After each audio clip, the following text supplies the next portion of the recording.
Petit point rapide à propos de Monsieur Blachier, les conflits d'intérêts et le vaccin.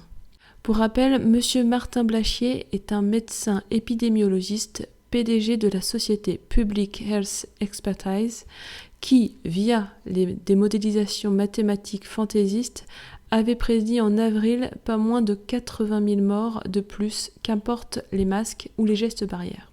Nous savons évidemment aujourd'hui que ce monsieur s'est complètement trompé, mais ça ne l'a pas arrêté pour autant. Voici un petit extrait de Sud Radio où le journaliste André Berkoff revient sur un extrait dans lequel monsieur Blachier nous vante les mérites du Remdesivir, du laboratoire Gilead, un traitement coûteux et inefficace qui pourtant, selon lui, est très promoteur et devrait balayer l'hydroxychloroquine. Le front de l'hydroxychloroquine versus le Remdesivir. Vous allez me dire, c'est deux médicaments très différents. Oui, très très différents. Mais l'un, il est entré dans le domaine public. Le Plaquenil et tout ça, on sait, il ne vaut pas grand-chose, $2. En revanche, le Remdesivir, c'est la dose de Remdesivir vaut 2000 € pièce. Et d'ailleurs, début octobre, la Commission européenne a commandé 500 000 doses de cet antiviral. C'est-à-dire 1 milliard d'euros, la Commission européenne a commandé, ça y est, commandé, ferme, etc. Et on nous disait monts et merveilles de ce Remdesivir, notamment, par exemple, Martin Blachier, médecin épidémiologiste, nous en parlait dans C'est dans l'air, et voici ce qu'il disait. Il y a une étude qui est sortie ce week-end dans le New England Journal of Medicine, qui est encore mieux que le Lancet, qui montre qu'il y a un autre traitement qui est très efficace, qui est le Remdesivir, et en particulier chez certains groupes de patients. On a des résultats très intéressants chez les patients qui sont sous oxygène mais qui ne sont pas ventilés.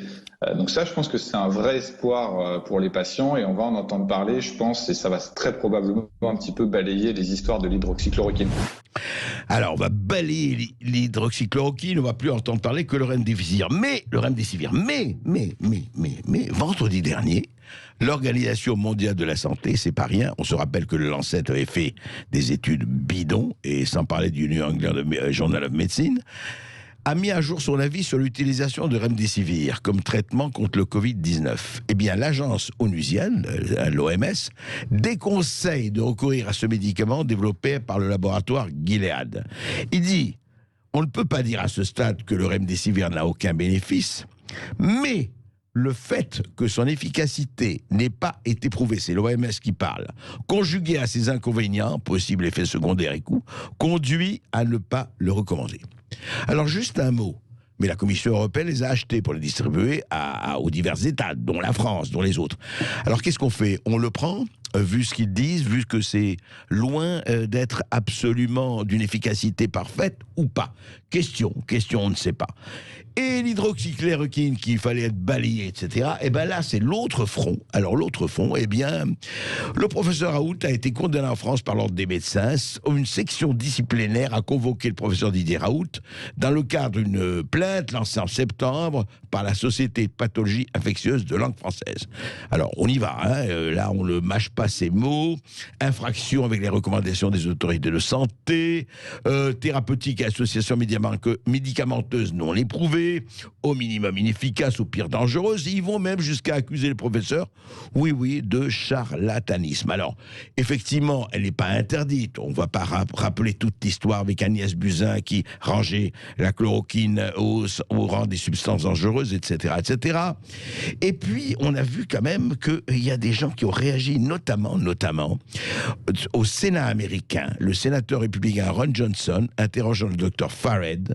Le docteur Fared du grand Health Center Medical Pioneers a ardemment défendu l'hydroxychloroquine en disant que ça a fait un bien fou à tous les patients qu'il a traités. Et je rappelle simplement que la Belgique vient de réhabiliter l'hydroxychloroquine en disant en tout cas qu'il n'y a pas... le groupe qui a reçu l'hydroxychloroquine de mars à mai a vu sa mortalité réduite d'un tiers. Alors, je vous laisse aussi en barre d'infos une vidéo très intéressante de l'IHU de Marseille qui retrace l'histoire du Remdesivir.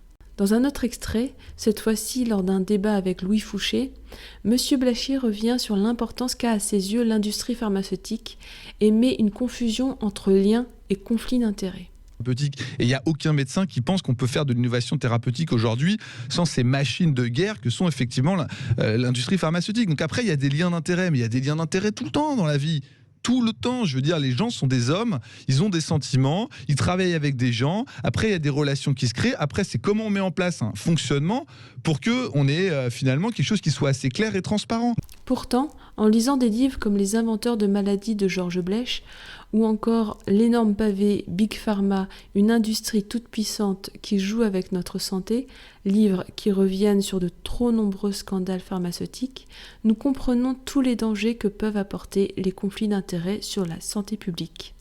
Enfin, pour terminer, alors que M.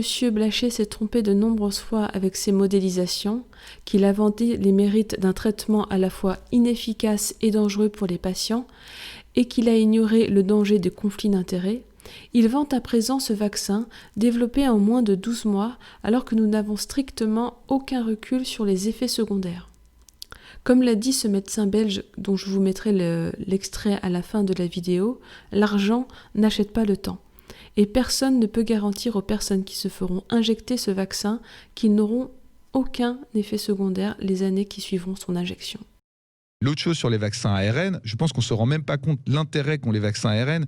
Aujourd'hui, par exemple, vous avez le VRS, qui est le virus respiratoire syncytial. C'est le VRS des bronchiolites chez les enfants. Les bronchiolites, c'est une catastrophe pour les services de pédiatrie, même pour les réa pédiatriques. Tous les ans, les services sont pleins de gens qui ont des bronchiolites, ça crée des asthmes, après chez les enfants, ce genre de choses. Imaginez qu'avec ces vaccins-là, vous arriviez à faire un vaccin contre le VRS. Vous imaginez l'impact de santé publique que c'est?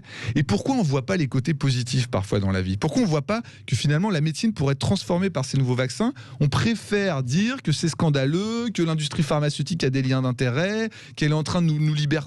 C'est pas vrai, elle est en train de nous libérer de virus.